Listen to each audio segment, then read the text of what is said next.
Assalamualaikum warahmatullahi wabarakatuh. Saya Suci Ramadhani dari kelompok 2 Fakultas Dakwah Unhas Jember. Saya akan menyampaikan tugas UAS Bahasa Arab Al-Qawaid berdasarkan paragraf kedua dari bacaan At-Tawajun yang artinya yaitu keseimbangan. Pertama, saya akan membaca paragraf kedua itu, yaitu wa kadzalika ja'alnakum ummatan wasatan litakunu syuhada 'alan nasi wa yakuna ar-rasulu 'alaikum syahidan wa ma ja'alna al-qiblata allati kunta 'alaiha illa linalama man yattabi'u ar-rasula mimman yang qalibu 'ala aqibaihi wa in kanat la kabiratan illa 'alal ladina haddallah wa ma kana Allahu liyudi'a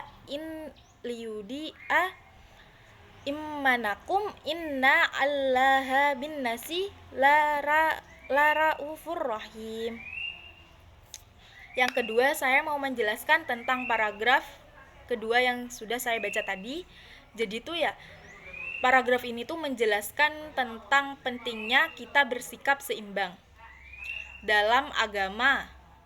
Allah itu menjadikan kita sebagai ummatan wasotan atau umat pertengahan, di mana gak condong ke kanan maupun condong ke kiri.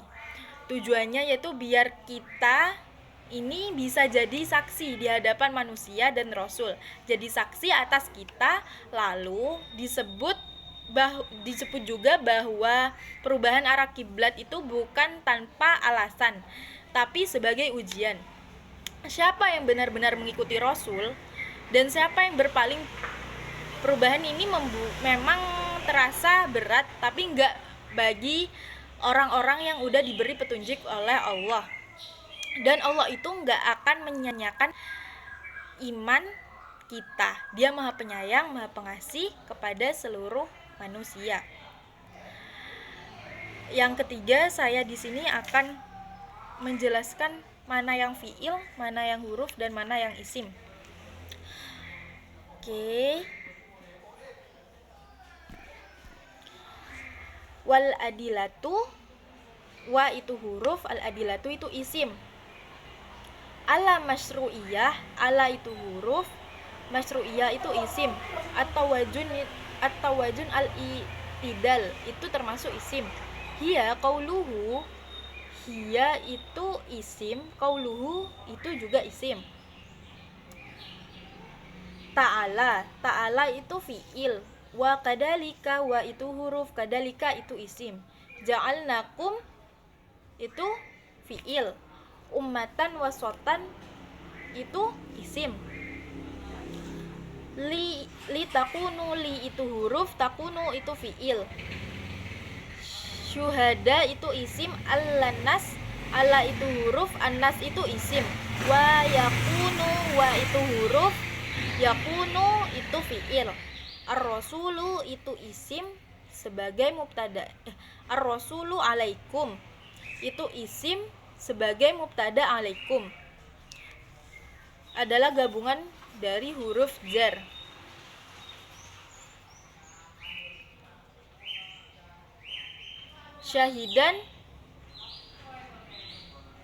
Syahidan itu isim. Wama itu huruf. Ja'alna itu fi'il. Al-kiblata itu isim.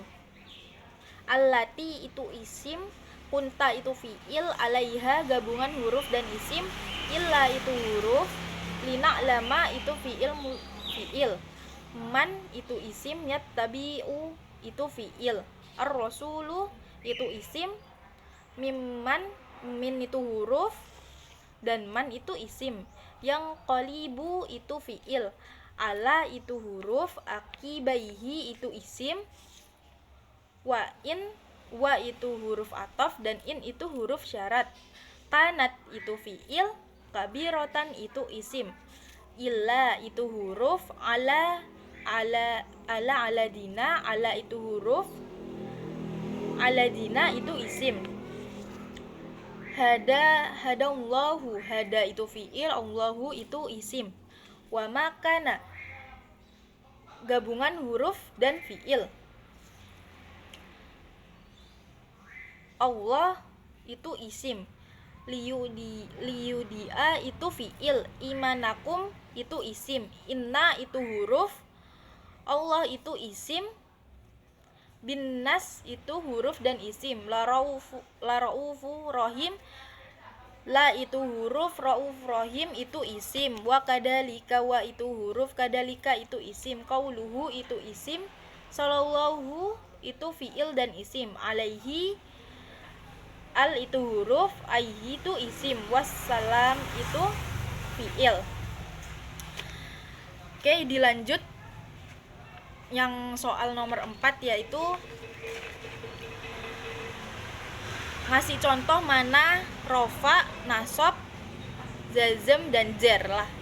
Di sini saya akan ngasih contoh yang rofa dulu. Lah, contoh yang rofa yang pertama yaitu ar-rasulu. Itu termasuk rofa karena jadi mubtada. Dalam kalimat wa yakunu ar-rasulu alaikum syahidan. Contoh yang kedua yaitu raufun, itu termasuk rofa karena sebagai khobarnya inna dalam kalimat inna allaha bin nasi la raufun. Yang ketiga yaitu rohimun, itu termasuk rofa karena khobar kedua setelah raufun. Yang keempat yaitu Allahu, itu termasuk rofa karena sebagai isim dari inna dalam innallaha. Alladina, itu yang kelima yaitu contohnya alladina, itu termasuk rofa karena sebagai fa'il, pelaku dari hada Allah. Contoh yang nasab yaitu yang pertama adalah ummatan, termasuk nasab karena objek pertama dari fi'il ja'alnakum. Yang contoh yang kedua yaitu wasatan, itu termasuk nasab karena objek kedua dari fi'il ja'alnakum. Yang ketiga yaitu syuhada, itu termasuk nasab karena khobar dari takunu. Yang keempat yaitu na'lama, itu termasuk nasab karena didahului huruf li, agar.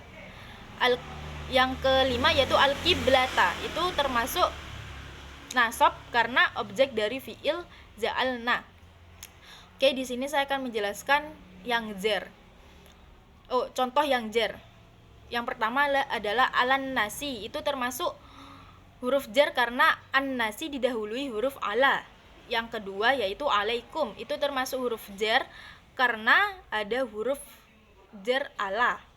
Yang ketiga yaitu bin nasi, itu termasuk huruf jar karena didahului huruf jar bi. Yang keempat yaitu aqibaihi, itu termasuk huruf jar, itu termasuk jar karena karena ala adalah huruf jar.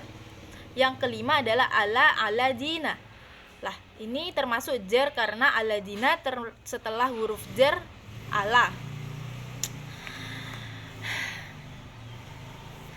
Kadang sekian dari saya.